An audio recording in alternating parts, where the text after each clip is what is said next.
We got another post here about Sentinel, Mega Sentinel, and Nimrod updates. Now, Sentinel's already in the game, and there was a lot of issues concerning whether or not this team was going to have a lot of value outside of raids. I know yesterday and today, a lot of people said this is not a good idea. Do not do Sentinels in DD8 because they look like garbage outside of raids. So we're going to go over some changes, and I know they've done this type of pivot before with Spider Society, where, like, I remember the base speed on them being really low, and then they bumped it up quite a bit. And now Spider Society has proved to be one of the strongest teams in the game.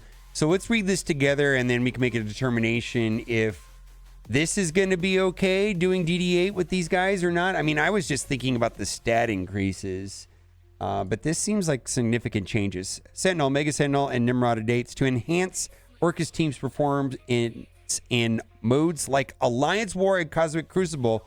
We've updated their abilities. The changes aim to increase their versatility and effectiveness in-game modes outside of raids.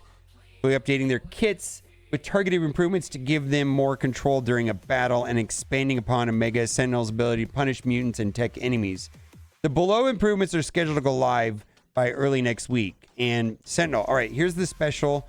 And this is bugged out. This is the same as this right here. So I don't know if they're going to update this post or what, but there is nothing different in this text here on the special. Now, the passive is pretty significant, and the way that it worked before is Sentinel will go, and then on first turn gain Taunt, Safeguard for 2 turns itself and all ORCHIS allies. So that what they're changing it to is a couple different things. On spawn, this character has 2 or more ORCHIS allies. The Summon Sentinel Reinforcement ally gains Taunt, and then apply immunity to self and all ORCHIS allies. I think that's fantastic.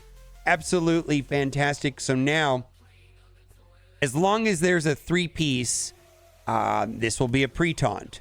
Kind of like Kingpin, right? I think that's fantastic.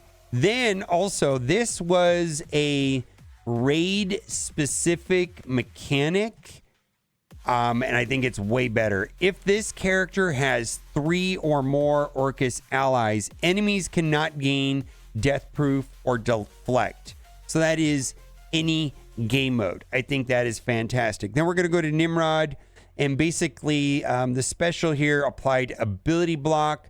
Now it'll apply ability block for 2 turns, and then the ultimate, this is huge right here. Before the ultimate did damage, defense down for 2 turns, disrupted, fine, and then it had crit chance against mutants. Well, they got rid of that. It's just pretty much that way everywhere. If this character has 3 more ORCHIS allies, apply trauma for 2 turns of primary adjacent targets. That's monstrous! Trauma is one of the most powerful mechanics in the game. This entirely changes him by having trauma, right? It's a big deal. Attack now is 100% crit chance. So it's not just mutants and raids, still unavoidable. Now, Mega Sentinel. So this is kind of an interesting one right here. There's a lot of call outs to tech and mutants and things like that. Again, it just did damage. Attack primary target for damage. Now it does ability block. Again, monstrous fundamental change right there. Being able to apply ability block gives you tons of control, and that's going to be outside of raids. And then lastly, we've got the Nano Blast, which before was kind of weird. Apply 2 stun for 2 turns to 2 random tech enemies. In raids, apply stun to 2 turns to all tech enemies. Now it's going to be mutant or tech enemies. Apply stun to 2 turns to random mutant or tech enemies. So this is going to give a lot more flexibility, because I believe that ORCHIS was not going to be a good defensive team. At least that's my prediction, right? Just because of the summons and things like that, and there seems to be a lot of ways of doing silly things with summons. So I perceived it as being a offense team and maybe having some situational use. Well, this does provide more situations where it'll be useful on offense, where you can pick the match in Alliance War Crucible, depending if they're using mutant or tech, and then you can get stuns, right? In raids, apply stun for 2 turns in all mutant and tech enemies. Wow, that's great. And then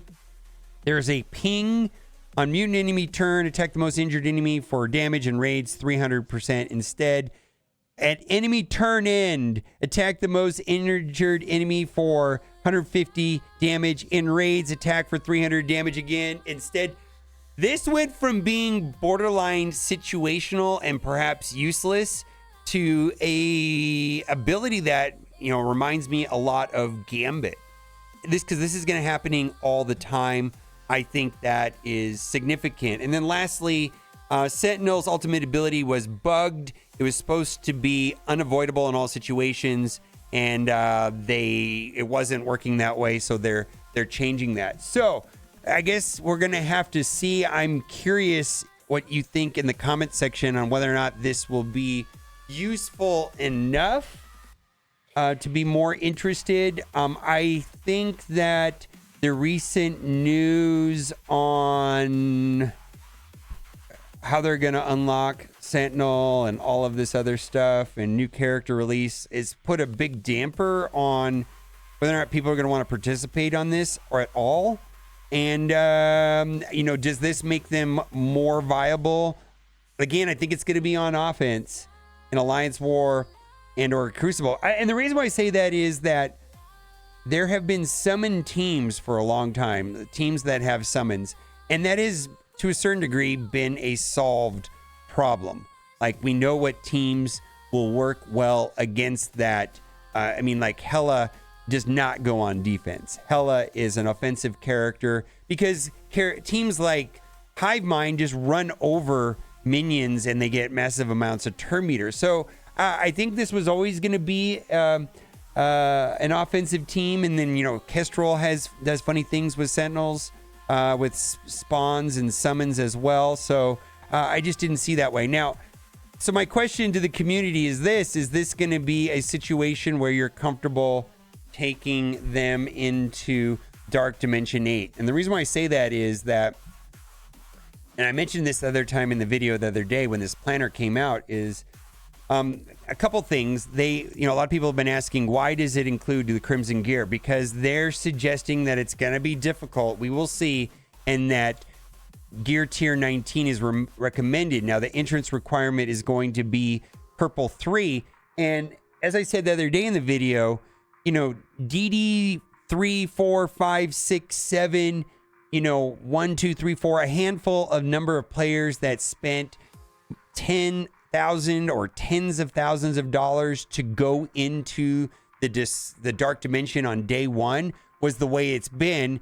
And I said this other day, but DD8, there are going to be hundreds of people that spent amounts closer to $1,000. There was a comment in the last video saying that they spent under $1,000 and they should be ready to go on DD8 on day one. What does that mean? I don't know. Is this going to be, as people have been around for a long time, is it going to be like DD3 hard difficulty where it's like impossible to get through and will be nearly unfinishable without new teams? And that, because I'm not really excited about some of these choices here early. And I'm wondering if post-Ares power creep characters are going to be the way to get through this. And so I'm really wanting somebody else to go through it first and say, hey, this wasn't so bad, this was good, blah, blah, blah. I'll definitely make videos about it. And that's the reason why I put this on the list, is I'm thinking that the post-Ares power creep in stats might be a good thing to have, and maybe these changes will make them worthwhile, taking into Dark Dimension 8, if they're going to be useful in Alliance War and Crucible. Let me know what you think in the comment section. As always, thanks for watching. Keep on gaming. Bye for now.